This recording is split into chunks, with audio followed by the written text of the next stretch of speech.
Alors, le secret que je veux donner ce soir est un secret très dangereux. Si on me disait, prophète, quel est le message que tu penses qui est le plus important, l'un des messages les plus importants, c'est le message que je vais donner maintenant. Alors, vite fait, revoyons notre passage. Nous avons vu que tous ceux qui ont reçu la parole sont devenus enfants de Dieu. Maintenant, allons-y ensemble dans Genèse chapitre 1, verset 1. Je sais que plusieurs connaissent ce passage, mais c'est très important de recontempler ces passages. C'est très important de les revoir, parce que la révélation et la substance qu'on en tire ne tarissent jamais. Au commencement, Dieu créa les cieux et la terre. La terre était informe et vide. Il y avait des ténèbres à la surface de l'abîme, et l'Esprit de Dieu se mouvait au-dessus des eaux. Dieu dit que la lumière soit, et la lumière fut. Ah, qui me suit ici? Amen. Vous voyez, lorsqu'on étudie la parole de Dieu, les Écritures, vous allez entendre, la plupart, on va dire, il n'y a que deux commencements. On va dire, il y a le commencement de Genèse et le commencement de Jean. Tout le monde me suit ici, vous allez voir que la Genèse va débuter d'une certaine manière comme le livre de Jean, au commencement. Et ce qui est glorieux, c'est qu'il n'y a pas de commencement sans la parole. La parole est toujours au centre du commencement. Maintenant, allons-y dans Apocalypse chapitre 5, verset 10. La Bible déclare ce qui suit. Tu as fait d'eux un royaume et des sacrificateurs pour notre Seigneur, et ils régneront sur la terre. Dans notre version, particulièrement la version Semeur, il dit, tu as fait d'eux des rois et des sacrificateurs. Ils régneront sur la terre. Il a fait de quoi? Des rois et des sacrificateurs. Vous savez, nous ne pouvons pas parler des paroles parce que ce soit les confessions ou les décrets, c'est l'utilisation des paroles. Nous ne pouvons pas parler des paroles sans d'abord revenir dans l'état de la nature de toute créature. Parce que la puissance des paroles de toutes les créatures n'est pas la même. Et la puissance des paroles d'une créature à une autre dépend de sa nature. Alléluia. La Bible laisse comprendre qu'il a fait, il ne fera pas de nous. Il a fait de nous qui sommes en Christ des rois et des sacrificateurs. C'est pourquoi vous allez voir, et après il va dire, ils régneront, parce que ce sont des rois qui règnent. Il dit, ils régneront sur la terre, parce qu'ils sont des rois et des sacrificateurs. Ok. Maintenant, lorsque nous voyons cela, nous comprenons que nous sommes appelés à régner. Nous sommes appelés à dominer. Mais il est très important de comprendre comment un roi fait pour régner ou dominer. C'est très important de le comprendre. Alors, allons-y ensemble dans Ecclésiaste chapitre 8, verset 4. La Bible déclare ce qui suit. Parce que la parole du roi est puissante. Et qui lui dira que fais-tu? Quelqu'un me suit ici? Ecclésiaste dit, la parole de qui est puissante? La parole du roi est puissante. Il dit parce que quoi? La parole du roi est puissante. La puissance d'un roi se trouve dans ses paroles. Tout le monde me suit ici? C'est très important de comprendre. Alors je dirais même quelque chose de très glorieux. L'autorité dans le monde spirituel et dans le monde physique se mesure par le poids des paroles. Quelqu'un me suit ici? Par l'impact des paroles. On mesure l'autorité de deux individus en fonction du poids de leurs paroles. Amen. Je dis souvent, si un individu quelconque, nous sommes ici au Sénégal, sort et voit une boutique, un endroit, il dit, demain nous allons casser cela. Peut-être c'est un jardin ou quelque chose. Un individu qui n'a pas d'impact, qui n'est pas reconnu dans le gouvernement, c'est un individu quelconque. Il dit, on va briser ça demain, on va casser ça demain.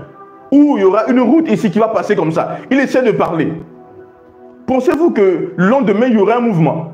Non. Mais si le président de la République s'élève et dit, demain, nous allons casser cette chose, qu'est-ce qui va se passer? Non. Dès demain, nous allons voir juste des engins arriver. Et les engins vont se mettre à casser la structure. Alors, pourquoi l'autre, ses paroles n'ont pas eu d'effet? Ça dépend du genre d'autorité qu'il est revêtu. Quelqu'un me suit ici? Oui. Le problème, c'est que lui, il n'a pas une autorité physique. Donc, il n'y a pas de réponse à ses paroles. Mais le président de la République, il est investi d'une autorité. Et je dirais, il est l'autorité suprême d'une nation. Tout le monde me suit ici. Permettez-moi de le dire. Donc, quand il parle, il y a des forces qui sont mises en mouvement à cause de quoi? De l'autorité qu'il revêt. C'est très important de le comprendre. Tout le monde me suit ici? Oui.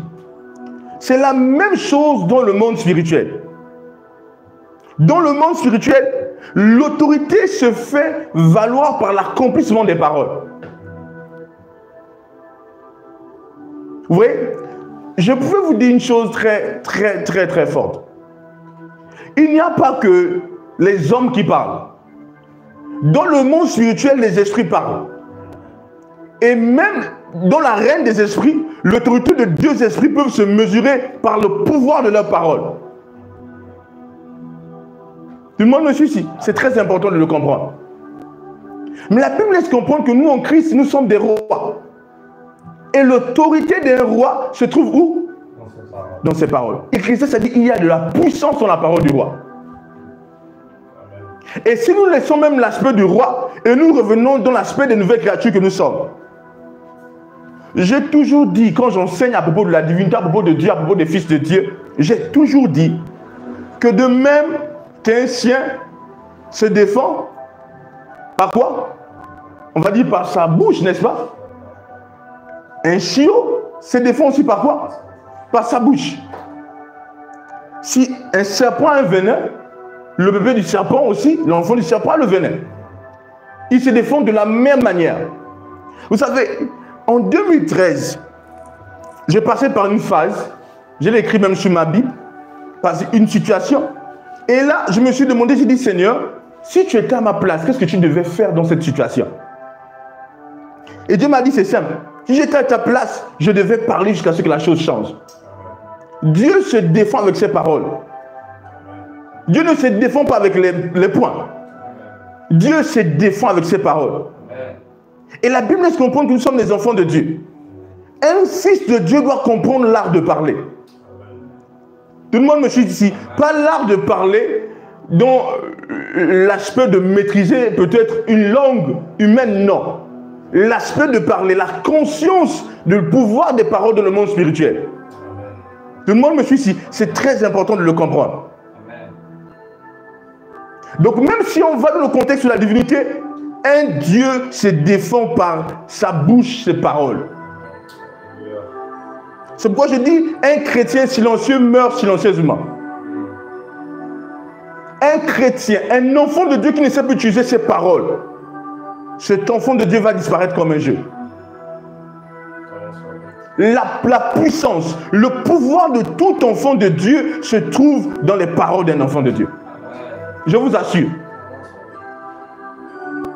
C'est ainsi que même le Seigneur qui est venu dans le monde, le Seigneur a vaincu le monde par des paroles.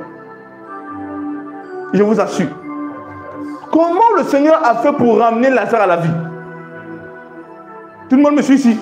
Il dit, Père, je te rends grâce de ce que tu m'exauces toujours. Il dit, Lazare sort.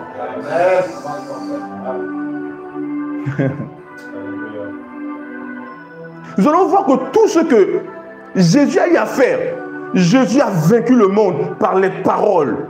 Par les paroles. Il parlait, les choses arrivaient. C'est ça la capacité de tous les dieux.